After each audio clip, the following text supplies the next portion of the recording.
Hello, Anthony. Hi. Hi. So I'm talking to Anthony Torres, who is a community worker, but also the founder of the Bergen County's first LGBT centre, and definitely an activist. And we work together a lot on chemsex projects, on international ones. And I'm really grateful for that. And today we're talking about, well, you've been trying to get some chemsex volunteers going in your service and trying to get them trained up. And so today you were going to ask me some questions about what chemsex support kind of is. But before we get into that, do you want to say hello to everybody and tell everybody a little about yourself and what you do and where you are living? Yeah, sure. Hi everyone. Yeah, my name is Anthony. I am a community health worker, so that's sort of like a person that steps in. First off, I work with New Jersey Buddies, which is an HIV and AIDS organization. So if anyone's familiar with HIV or any kind of serious diagnoses, when that happens to you, that could put you into a little bit of a shock and can change the whole world perspective. So my job is to sit with that person, be the person that will help them through that process, hold their hand if necessary, giving them practical information. So it's sort of like a jack of all trades. So I'm not a therapist, I'm not a case manager, I'm all of those things and none of those things. So that will kind of what I do. And to be honest, most of the chemsex support workers around the world are exactly that kind of background, because it's not just classic heroin addiction. It's also got a lot to do with gay sex, also a lot to do with HIV. So the people from your kind of background sort of make the best chemsex support workers. Plus, you also lived in London for a little time when you worked in an addictions unit. Is that right? Yes, I did. I worked at the Maudsley. So I moved there to marry my husband because, you know, the US kind of sucks and did at that time. I don't know if that's okay to say, but you know, we wanted to get married, so we married in London. And at the time, you had to have a wedding visa, so I volunteered, and that became a job. So I worked at the addiction unit, and I was really interested in that because the different models. In the US, we have abstinence-based, where it's like everything, you just cannot do anything. Cigarettes, drinking, you have to stop everything. Where in London, you have harm reduction. And, you know, I believe both have value, but it's really, harm reduction to me is more of the way to go. It's more of a realistic approach. So I want to learn that kind of stuff. So selfishly, I took advantage of that while I was there. Yeah, and it's, the South London and Maudsley Addictions Unit is, like, I would like to say world famous. It's certainly famous in my world. It's a real privilege to work there. But they were lucky to have you as well, of course, with chemsex, with London being the chemsex capital of the world, and needing more people who understand gay sex and stuff in that kind of environment.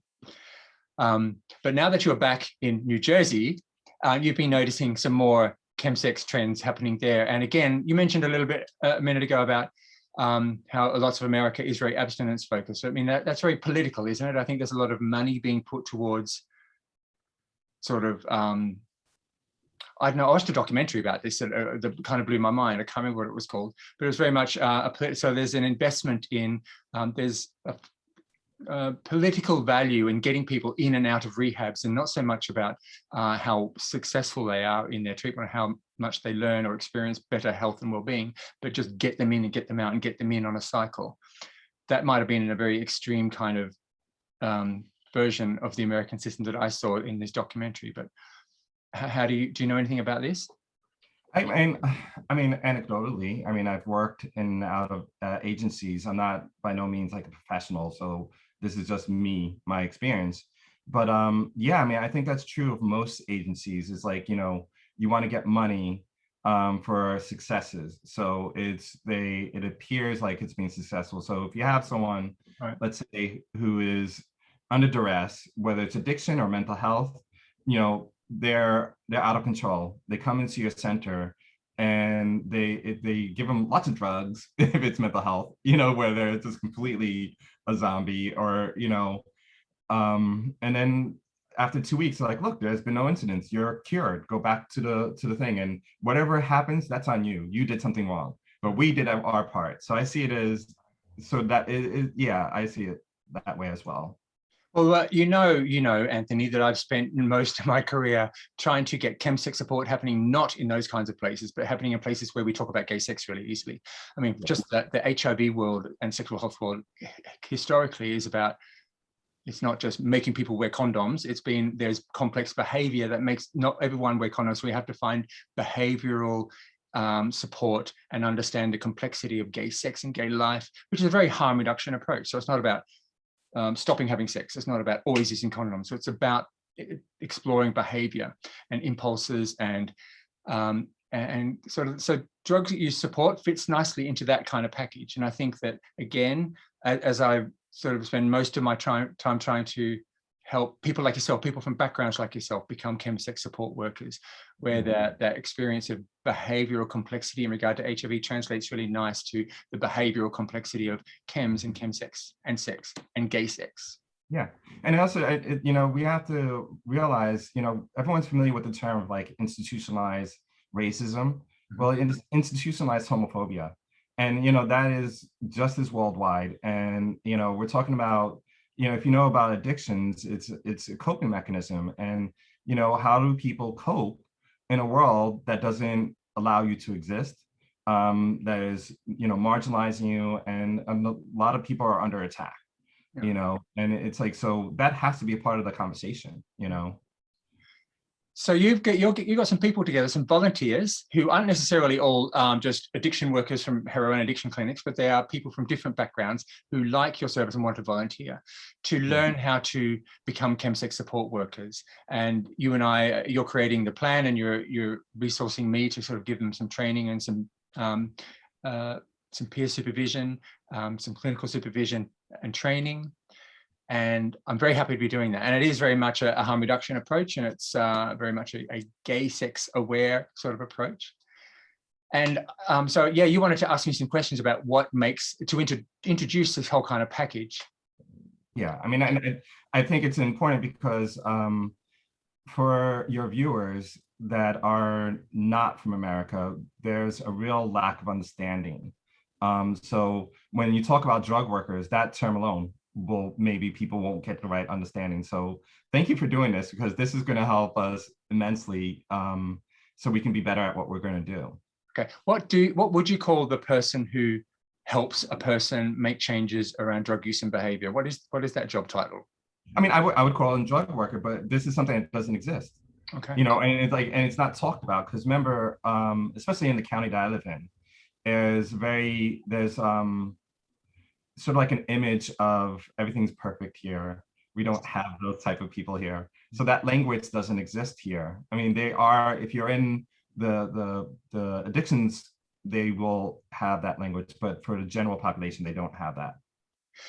And on top of that, I mean, drugs workers, whatever that means, is not really a greatly recognized or celebrated profession anyway. It's considering the huge amount of skill and the fact that nearly all people who are coming forward to get help with drugs and end up seeing a drugs worker first, way before they're ready to engage in the structure of counseling, way before they're ready to be assessed by a psychiatrist. They're in a drug service with a drugs worker down in the mud, battling through ambivalence and denial and chaos and sort of willingness to engage, but unwillingness at exactly the same time.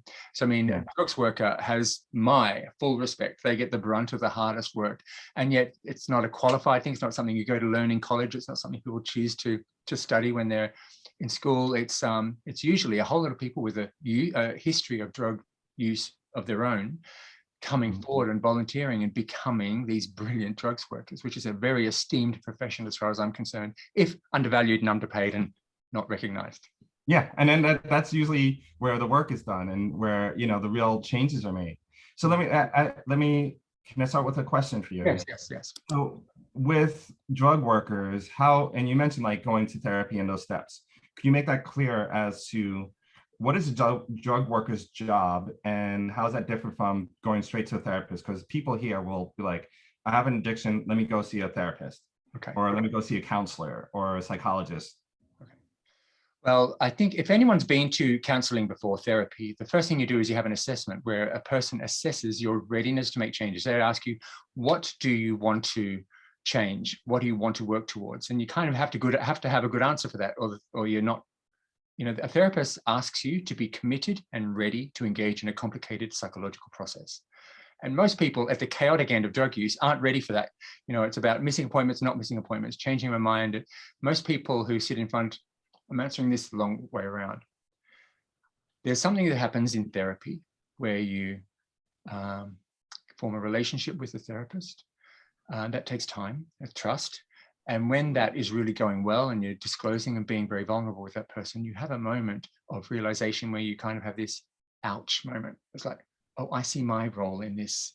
I see, I can reflect back on the past. I'm calm and I'm stable and I feel safe with my therapist. I can now suddenly have this aha moment, and it hurts to realize my role in things. It's not the world doing it to me, it's my bit too, and that hurts. And while you're in that relationship, that safe relationship, the therapist guides you through to a place of change.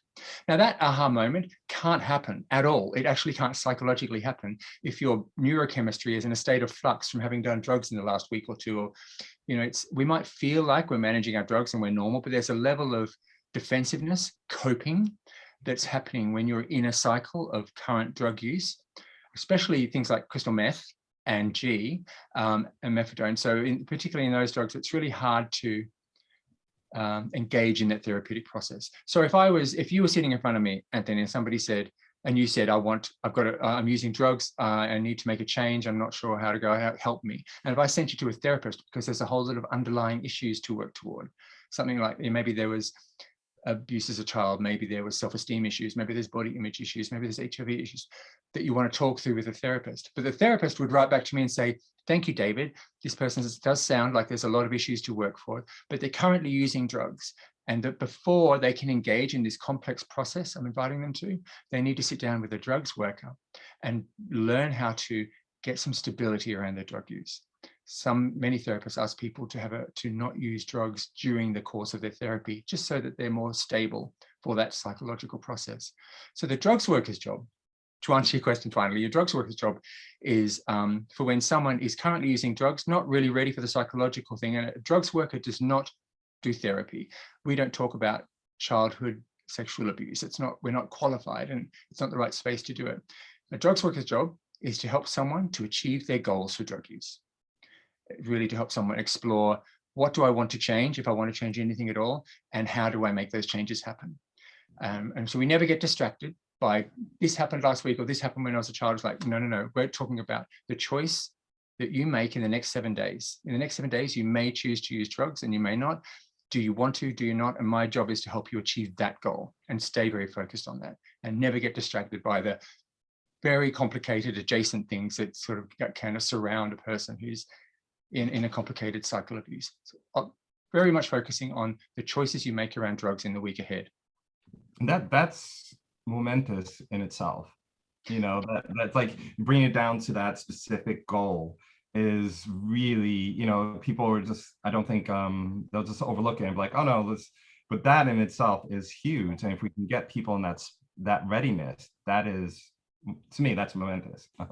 It is really important, because a lot of people say, I'm using drugs, but it's because of this, and I'm using drugs because of this. And we would say, yes, of course it is because of this, but it doesn't matter, because on Saturday night, you're going to make a choice to use, but today you're telling me you don't want to.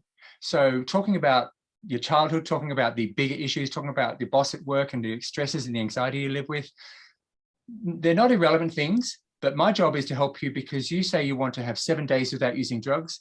And on Saturday night, you will really want to use drugs. And I need to focus on that moment and not be distracted by anything else. And people do like to distract you. They say, no, it's not, I don't have a drug problem. It's just because of my boss at work. So if you fix that, my problem will be solved. Or if a therapist fixes my emotional issues, all my drug problems will stop. And actually, this doesn't work that way. Drug work starts with setting a goal, a small one, and getting some support to achieve it successfully. I mean, correct me if I'm wrong, like the way I frame this is therapy and that sort of stuff is stuff that's in the past, and where drug workers is like, let's focus in the moment. Like, what are you doing right now? And it's like they're correlated, but until you get a grip of what's going on now, you're not going to be able to get to the past, deal with what happened in the past. It's like if you're like stabbing yourself, Yes. and you're saying, I'm stabbing myself because my parents abused me. Yes, You yes, know, it's like, well, let's teach you to stop stabbing yourself, yes, yes. and then you can get to the abuse part, you know. Some people separate it like one is talking and one is action. Yeah. Therapy is talking, and change does happen because of that, sort of gently and in time with realizations. Drugs workers don't have the luxury of time. Someone might hurt themselves this week, and it's about action. We can talk about it till the cows come home. And lots of people do like talking about their drug use. They like to talk about it while they're using. They like to talk about it with their friends who they're doing coke with. They like to talk about the reason why I do it is because of this. And the reason I do it because of this. We can talk about it till the cows come home. And it's very juicy and indulgent to talk about it. But no, a drugs worker's job is to say, enough talk, action. Awesome. We're doing a person a disservice if we get distracted by those other things. We always bring it back to action. Yeah. So let me ask you, what is, because we're getting into the nuances of things, right? So what is the difference between a general drug worker's role and the thing that we're creating where it's chemsex, a worker, an advisor role? What's those differences? Main difference is the context of drug use. I mean, if put it this way, so you work for an HIV sort of organization. Imagine a Black African woman who's living with HIV and she wants to get some support with that issue, all of the things in her life. Now, expecting her to go to a gay man's charity, where there's a whole lot of other gay men with HIV, and expect them to understand her culture and her life, you know, there's going to be a lot of things they have in common, but there's going to be a whole lot of things they don't have in common. She deserves a space where her culture, background, history, culture, behaviors, lives, families, the accents, everything is part of the picture. You know, chemsex is like that too. It's not just another drug. Drug use is always in different kinds of contexts. The person who's engaging in chemsex does not need to have the expertise of someone that's got years of experience of heroin addiction, street homelessness, crime, those cravings that make you withdrawal symptoms that compel you to use in a very powerful way. Chemsex is very different. It's a sexual compulsion. It's a sexual environment. It's about Grindr. It's about gay life. It's about HIV. It's about HIV prevention, but it's also about the things that make gay sex. If I could summarize the main reason that people that I work with or come to me or talk to me about why they're using drugs in ways they don't want to, it's usually because their experience of gay sex when they're sober is complicated. It's either complicated because they don't feel sexy. It's complicated because they don't know how to date. They don't know how to say to someone, even for a half-hour conversation first, I'm not sure if I'm going to have sex with you yet. I need to know that we're simpatico, that you're a kind person. If I make a fool of myself, that you're going to be okay with that. That if I have a moment when I'm feeling ugly or reluctant or just not sexy, I can say to you, I want to stop because I'm not feeling sexy, and that you're an okay person to say that to. I want to be able to take my clothes off with you, knowing that you fancy me already, not waiting for some judgment because we've just met. There's a whole lot of people who know how to make great sex happen, and a whole lot of people, just because of hookup culture and Grindr and the way life is in our fast, sexy scenes, sort of don't learn the skills of how to make great sex happen. So yeah, a chemsex support worker is very different because you've got to have that understanding of that culture of gay sex, hookup life, culture, tribes, rejections, all the kinds of rejections, HIV, fat shaming, femme shaming, race shaming, all those kinds of things that happen as a normal part of hookup life, which are less likely to happen in other parts of life where you date or meet or hook up through personal hobbies and experience and interests in social groups. So let me ask you, so what happens when someone comes to see you? Like what's involved? Okay, well, the first thing I'll do is make them feel welcome. You know, I don't want them, this only works if there's a great relationship. So meeting them where they're at.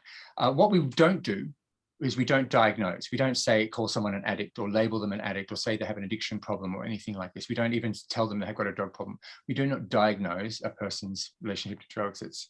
We don't prescribe solutions or behavior either. That, you know, it's not we're not doctors where there's a problem and a doctor fixes it. It's very much what we do is help a person identify a goal to work towards. Sometimes it's a little bit of an exploration, like why are you here? What brought you here?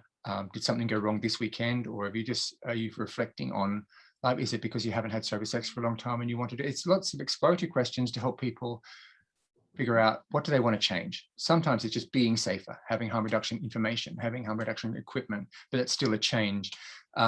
Maybe they want to reduce their use or have more weekends off, or maybe they want to feel more in control of their drug use. Essentially, we have conversations about all those things and we find a goal.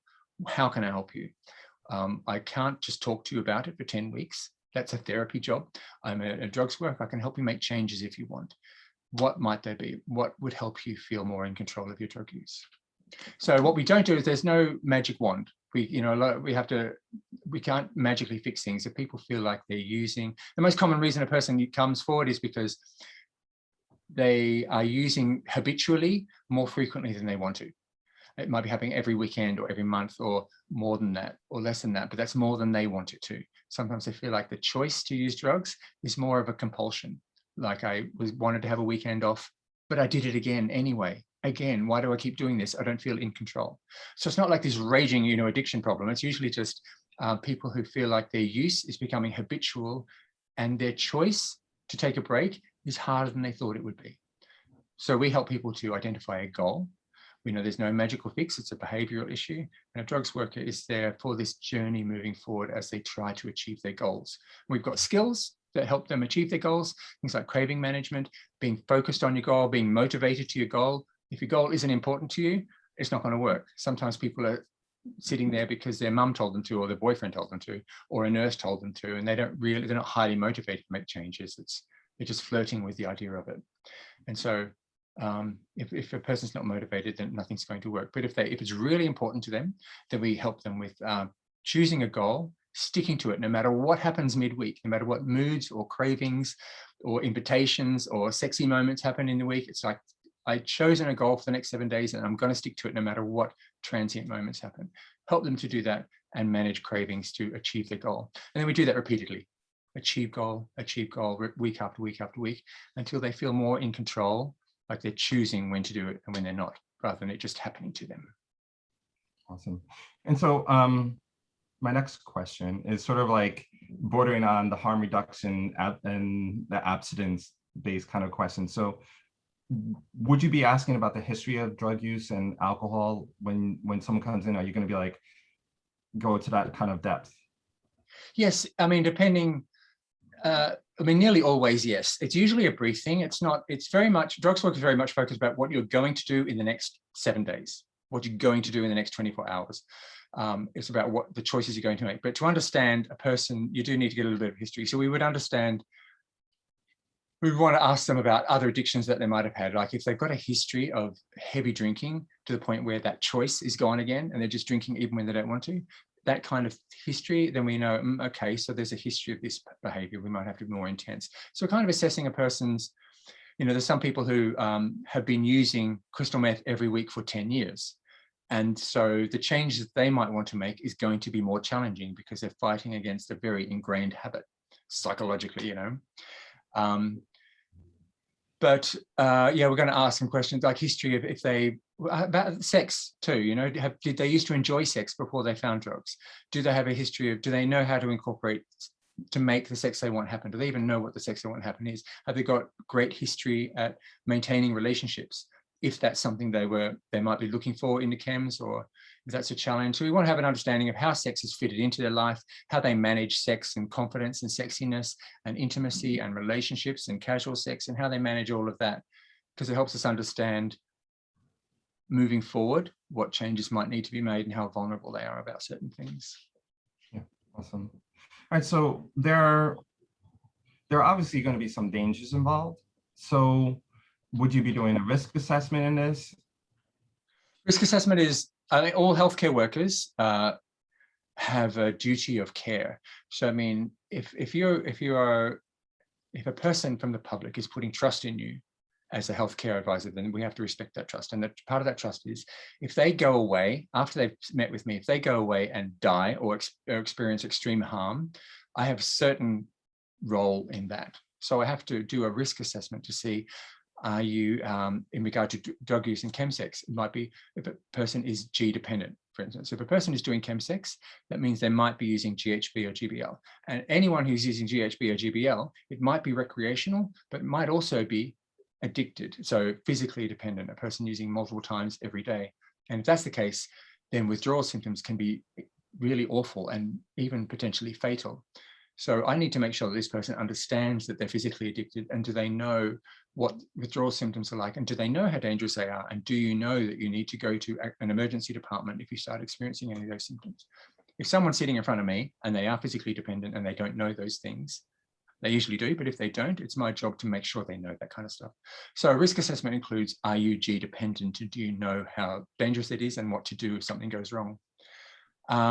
Risk assessment includes, if someone is, say, using crystal meth, let's say every day, and they're also using it when they're going to work. So maybe they're an anaesthetist at work, or a school teacher, or they're the driver of a public bus. So if someone's use is potentially not only causing them harm, but the public as well, we have to sort of intervene there too. That's part of a risk assessment. But also HIV. I know some people who have gone to drug services, like traditional addiction services, after a 3-day chemsex bender, and they've talked to a drugs worker, whatever they might be called in the environment, and at no point did that drugs worker ask them about if they have any HIV prevention, because it's just not part of that kind of culture. So if someone was sitting in front of you, Anthony, or me, and they've been a sex offender, I would like to think that they are either HIV positive and undetectable, or using condoms, or HIV negative and using condoms, or protected by PrEP. If none of that was happening, there's a likelihood that they could become HIV positive. So I would have a conversation about emergency PEP, post-exposure prophylaxis. So I mean, that's another risk assessment that needs to be a part of every chemsex conversation. Also, there's a lot of consent issues that happen in chemsex environments. There's grooming, coercion. There's lots of people who are hooking up for sex because they're bored, lonely, or incredibly addicted, or don't have any money, or homeless. And there are also people who are sort of caught up in a cycle of grooming and using other people because they're sexy. And mostly chemsex environments are happy, safe, great places where everyone's hooking up and being nice to each other, but it's not always the case. So as a healthcare worker, I have to check if the person feels comfortable, if anything's happened they feel uncomfortable with in regard to coercion. Do they feel like they are responsible for for themselves? Do they have the communication skills to say, no, I'm uncomfortable with that, what you're proposing? So conversations around that is really important too.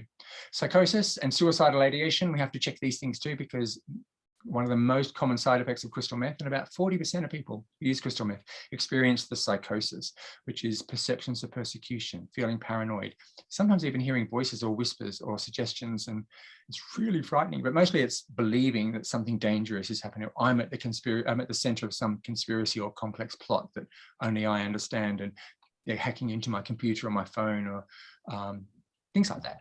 And it's very, very common. People don't talk to each other about it much, but they talk to the drugs worker about it, and it's very common. So part of the risk assessment is checking if someone feels safe and if they are experiencing those kinds of symptoms. And the most important part of it would be, do they know about harm reduction information? If anyone is sitting in front of a chemsex support worker and the chemsex support worker doesn't give them the very basics of how not to overdose, of how to inject safely, about how to fist safely, even how to avoid sexually transmitted infections, how to not overdose from G, and how to get your doses correct, and all this kind of stuff. If a person is engaging, even if they're planning to never do it again, they might relapse. So it's really important that and part of the risk assessment, that every drugs worker helps the person sitting in front of us be very well informed about harm reduction techniques. That includes how to be safe online and on Grindr and in chemsex environments and all those kinds of things. Awesome. Yeah, I think so I'm just putting my head into my experiences with the people I meet. So what we're advocating for is a scary thing. Like, just to sit there and admit that, hey, I have a problem, or I'm not sure if I have a problem. Making that leap from, like, I use this occasionally, it's fun, to I have a problem is very difficult for a lot of people. So how does that go? Like, how do you get them to that point, when they're not sure? And how does that conversation go, where they're kind of like, this isn't a problem, I use it once a month, I only use it when I'm going to these parties, I only use it on the weekends, I'm not really addicted. How do you deal with that conversation? Yeah, so there is so much stigma around addiction that people are scared to come forward. But also, if it was like a lot of therapists and psychologists always say to me, sort of, how do you do that too? Because in an ideal world, people sort of realize, okay, I am using more than I want to, and I need to make a change, and I'm ready to do that. And I know that will mean some hard work and some sacrifice and giving up things I like. Hey ho, I don't care, I'm ready. Here we go. That's just too perfect a picture. I mean, I think when people are going to therapy, they've identified a problem and they're ready to work towards it. But when people say drugs worker, yeah, like you say, there's a lot of ambivalence. I'm not sure if I've got a problem. I need to make changes. I clearly do, because everything keeps going wrong, but I'm too scared of that. And people thinking, if I give up, if I do go to see a drugs worker about my chemsex, does that mean I can never do chems again? Do I have a big mental health problem? Is there something wrong with me? I'm scared to find that out. So when they're sitting in front of a drugs worker, they're very rarely sort of clear and ready to make changes. Because if someone's that far into the journey, they usually don't need help. They usually need help because they're frightened, confused, don't know where to start, don't know what change looks like.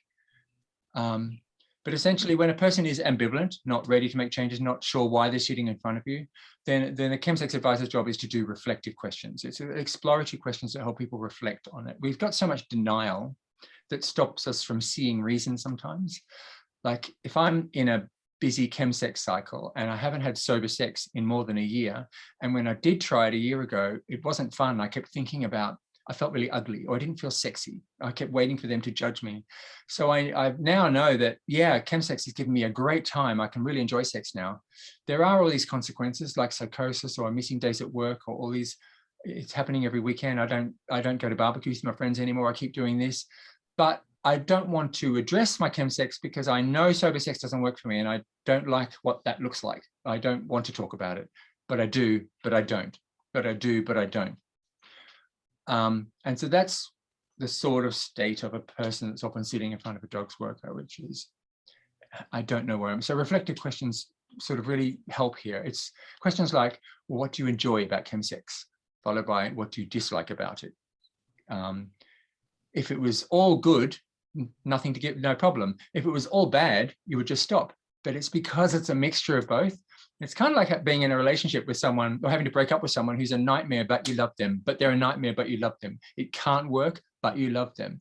It'd be so easy to just walk away from them if they were awful people. But because we love them as well, it really hurts, and it's a conflict. And that's what sort of drug use is like. And so these reflective questions help people untangle that and reflect on the pros and the cons. And yes, it feels good, but is it worth it? Because no drugs worker can tell you yes or no, do this or do that. It's up to you yourself.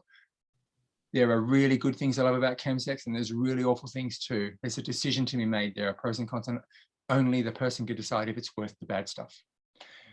And that's a complex thing. Questions like, how frequently would you like chems to be a part of your life?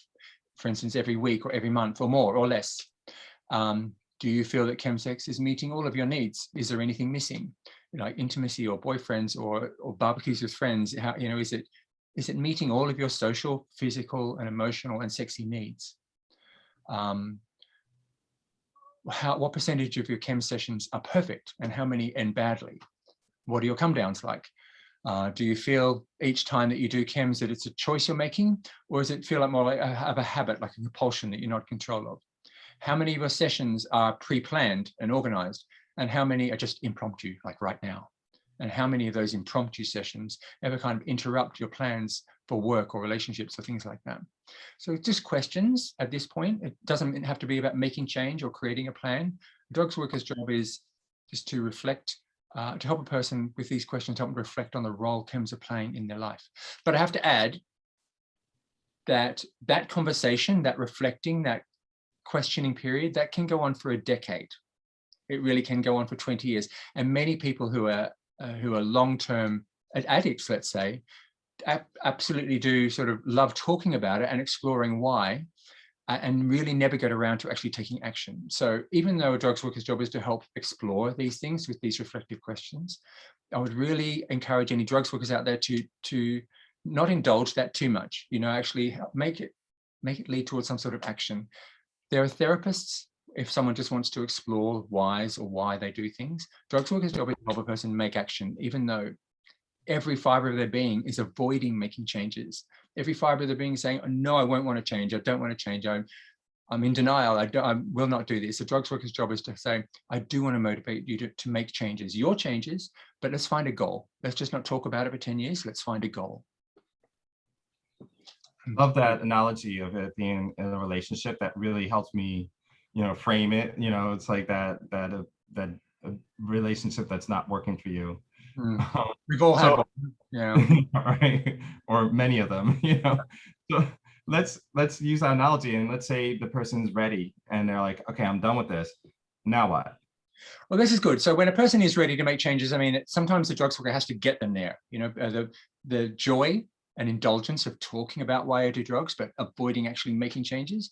A drugs worker's job is, let's find a goal. Let's find a goal. Whatever's right for you, let's find a goal. Let's not just talk about it. That's what makes drugs workers different from therapists, and very, very, I think, brilliant, and a very difficult responsibility to have too. You really don't want to, there is a very powerful compulsion to avoid making changes. When a person is really caught up with complicated drug use, there's a really complex stuff that avoid making changes, avoid it, talk about it more, but avoid making changes. So a drugs worker's job is to really, no, let's find a goal. Let's do the work, not keep someone stuck in that cycle for longer than is fair. Assuming someone is ready to make changes, when it's finding a goal, there are different kinds of goals. It might just be harm reduction. It might be how to inject safely. It might just be how to protect myself from catching HIV. It might be, and it can be any kind of change. But a goal could be, quite often people don't know what a goal is. Many people say, I'm never going to use again for the rest of my life. I've decided. I've just had this awful weekend. I'm never going to use again. And it's easy to say that when you're in the come down after a devastating weekend, but it's too big a goal for a drugs worker to work with. So it's more effective to have small, achievable goals. So usually it's just breaking a cycle. If someone's using every month, I would suggest, why don't you try just having 1 month off, break that cycle. If someone's using every weekend, let's break that cycle. Just try to have a weekend off. Just keep a small, achievable goal, step at a time.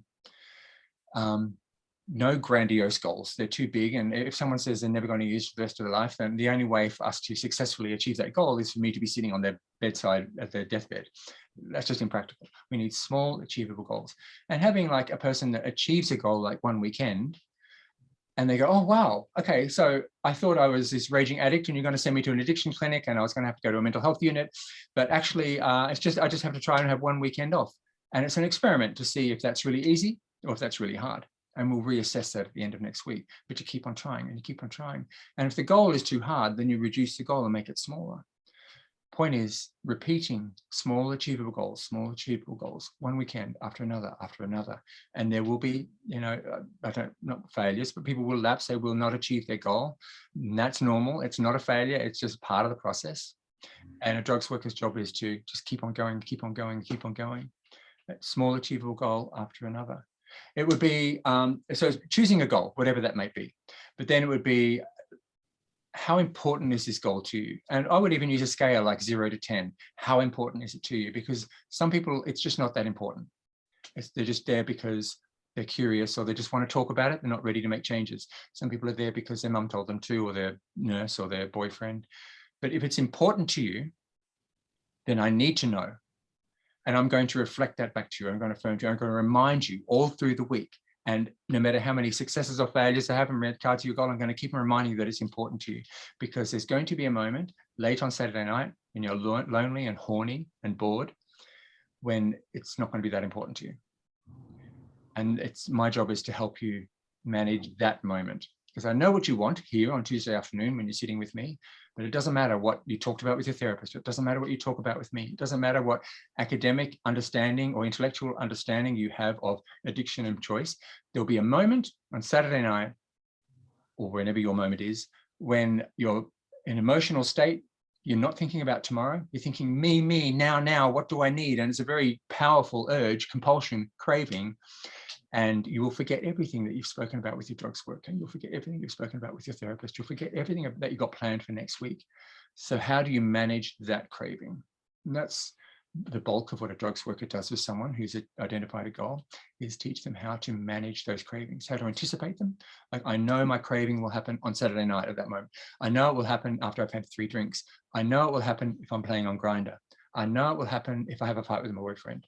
I know it will happen Friday night when I'm coming home from work, because that's what it always does. I know it will happen when I get that WhatsApp message from my ex-lover. Anticipate when the cravings are going to happen, and then craving management skills to stay focused on the goal you've set with your drugs worker, and not just to act out in that moment, in that transient moment. Stay focused on the long-term goal. Well, could you tell me, could you bring up craving management? Can you tell me more about that? Because I don't think people, that's the heart of it. Like, okay, so imagine that you're on a diet. Okay, we all know that, but you're in the supermarket and you haven't eaten in 4 hours, and as you're waiting in the queue to pay for your food, there's all these bars of chocolate there. So I mean, a craving is really just being lost in a moment and losing perspective of a bigger goal. It can be as simple as that, a temptation and being so emotional or hungry or in a physiological state that we're losing focus of the bigger weight loss goal. That's all that a craving is.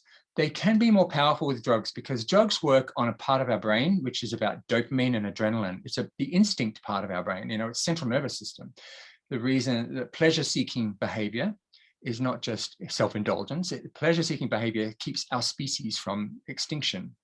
The reason we get pleasure from satisfying a thirst, the reason we get pleasure from sex, the reason we get pleasure from satisfying hunger is because it's about survival, adrenaline, dopamine, fight or flight, again, being able to quickly jump to attention when a danger comes along. That's an instinct related to dopamine and adrenaline. When we do drugs, bang, we're tapping into those very parts that are associated with survival and urgency. So if you have a different part of your brain and you say, I'm not going to use drugs this weekend because I've got a goal, this part of your brain is just going to say, no, sorry, you're going to use, I think it's a habit. I think it's related to the survival of your species, and I'm going to compel you to keep on using. So sometimes cravings are really powerful. And we're all human beings. There are some people that learn mathematics really quickly. There are some people that learn a second language and it takes them months and months and months, but some people learn it in a couple of weeks. We're all different, skilled at different things. Learning how to manage cravings is a skill that you learn with time. Some people are really good, some people are really bad, but sometimes you do need professional help, like from a drugs worker. Really how to manage emotional states, stay focused on a goal. And managing cravings is really about breathing, stopping an urgent fight or flight reaction that's happening in your body. And the skill to do that is like learning a new language. It's sometimes time and practice, and that's what a drugs worker's job is. So that's lovely and beautiful, but as you know, with people and addictions, a lot of times that doesn't work, and they have lots of relapse. What then? Well, that is a normal part of it, yes. So never ever be deflated by it. The person themselves might find it deflating, but that's the nature of addiction and behavior. It is hard work. It's a skill that some people learn quickly, some people learn hard, and our degrees of mental health play into that. For instance, a person who left school and went straight into college to study to be, let's say, a doctor or something that requires a lot of study and discipline and learning, and they have to sacrifice the fun now on a Saturday night with friends because they have to do an exam tomorrow. So when a person spends their early years achieving goals, being goal focused and sacrificing smaller pleasures for a greater goal, those skills sort of become ingrained. But there's a lot of young people, a lot of young LGBT people who forego that. And a lot of the early experiences are satisfying now. It might be about doing drugs or alcohol or partying or not studying. If you don't learn goal accomplishment as a sort of cognitive skill as you're a young person, then you're going to struggle to learn them anyway. So yeah, people do find it hard to achieve their goals regularly. So when a lapse happens or when someone doesn't achieve their goal, we look at that. There's so much to learn from it. Usually a person will want to talk to you. Oh, I used again on Saturday. I didn't mean to. It wasn't part of my plan, but I did. And then they want to tell you what happened once they were high. But we need to discourage that. We need to focus on what happened before you got high, in the 24 hours before. So we might ask questions like, what time of day did you actually decide to use? There's a period of flirting with the idea of using, forgetting your goal, wondering, do I care about my goal? I want to use it anyway. And that's usually done in a bit of denial and shame. We're not always aware that we're doing it, but there's a moment when you think, it might be when you walk past the shop on Saturday afternoon and you see a pair of shorts in a shop and you think, oh, I do need a pair of gym shorts for the gym. Yeah, I'm running out. But actually you were thinking I would look sexy in them. I could wear them to a chemsex party. But we can do denial at the very time that we're looking at them and say it's about the gym. We can be at the gym thinking I'm doing this for my fitness, but actually you're just wanting to look good for the next chemsex party. So getting familiar with the triggers and the way we can do denial ourselves. But when there's a point in the day when you go, yeah, I'm going to use. Yeah, I'm going to do it. And it's not something you would say to your drugs worker. It's not something you would say to your friend. It's kind of like teasing you under the surface, but it happens hours before you make the decision to use. And then there's a moment when you go, I'm going to use. Yeah, I'm going to do it. And you quite often we're going into another, almost like a split personality when you're, this isn't the real me. This is the naughty me. I'm not going to tell my drugs worker about this. I don't want help right now. If someone was going to say, I'll help you achieve your goal, I don't want to talk to them. So there's a whole lot of complex split personality denial stuff that goes on in that moment. So helping a person understand the gym moment, the gym shorts moment, getting more familiar with, it didn't happen at midnight. It's true. I decided at 6 o'clock in the afternoon, to be honest. Yeah. And a drugs worker helps a person get familiar with those kind of mental processes. It might be, what was your mood? What triggered you? Was it a pair of gym shorts? Was it other people drinking, or was it someone with a shirt off in the park and it just kind of made you feel like you wanted to be sexy like that or part of a sexy crowd? There's a whole lot of things that can trigger us, and being really familiar with, these are the things that happened to me on the course of last Saturday that led me to use on Saturday night. So when a person says, I used again, I had no warning, it just happened, it's not I don't have control over this, it's just something that happens to me, drugs worker goes, it feels like that, yes, but let's backtrack. Let's go back, and we need to learn about triggers and forewarnings, moods, and recognizing when you're in that split personality state. We're like, yeah, I'm going to use, and I don't want to talk to my drugs worker right now. That kind of moment. So I've heard you say that your job is like training a puppy. What do you mean by that? Well, I'm not calling human beings dogs, but there is a very behavioral thing that we're very, very similar. Okay, so if you're training a puppy to poo on the lawn outside rather than inside on your bed or on the carpet, we've learned that the wrong thing to do is just smack the puppy when it does it wrong. That doesn't work very much, and it kind of creates an angry puppy. What we do is we take the dog for a walk, and while it's out walking, we wait and coax it to poo on the lawn. And when it does, we reward the puppy. We reward it with a positive affirmation. We say, good dog, and we give it a pat on the back and maybe even a biscuit. So reward. I was talking before about the reward and pleasure seeking parts of our brain and how they're really linked to behavior. So we reward the puppy when it does a behavior that we want it to do. Now, I'm not talking about the clients or a puppy and the drugs worker is the trainer. It's not like that. It's more like there's a part of our brain which works in the same kind of way. So when a person does drugs repeatedly, in a habit, it's kind of like training a puppy. It's kind of like repeating a behavior, and it feels good. There's the reward. So you do the drugs and you get a good reward, and you do the drugs and you get a good reward. Repeat, repeat, repeat. So if you, a year later, want to get that puppy a year old and say, now I want to teach it a different trick. I want to teach it to poo inside on the carpet instead. It's going to be really hard to teach that puppy this new trick, because the behavior is so ingrained and so linked to affirmation and reward and pleasure. It's really hard. We can do it, but you're going to have to work really hard. So when a drugs worker is trying to help a person make changes with drug use, we're doing the same kind of thing. We're trying to really essentially teach them to poo inside on the rug again. We're trying to teach them a behavior that goes against all the behaviors they've learned.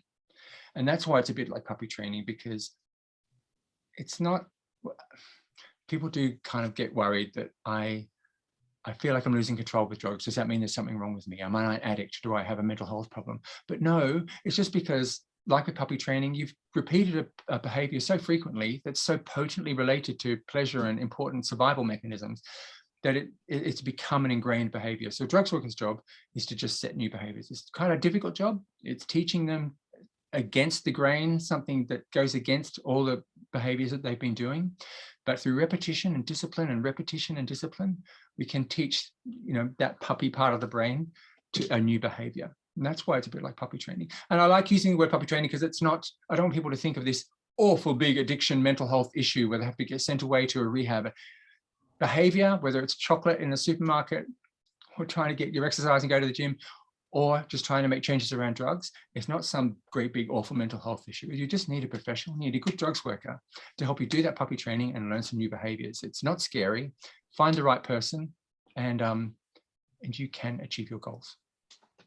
That's beautiful.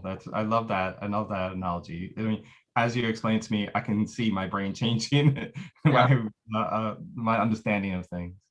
And I just kind of want to say, as you know, I'm setting up and I started this LGBT clinic, and I've talked to a lot of people in this county.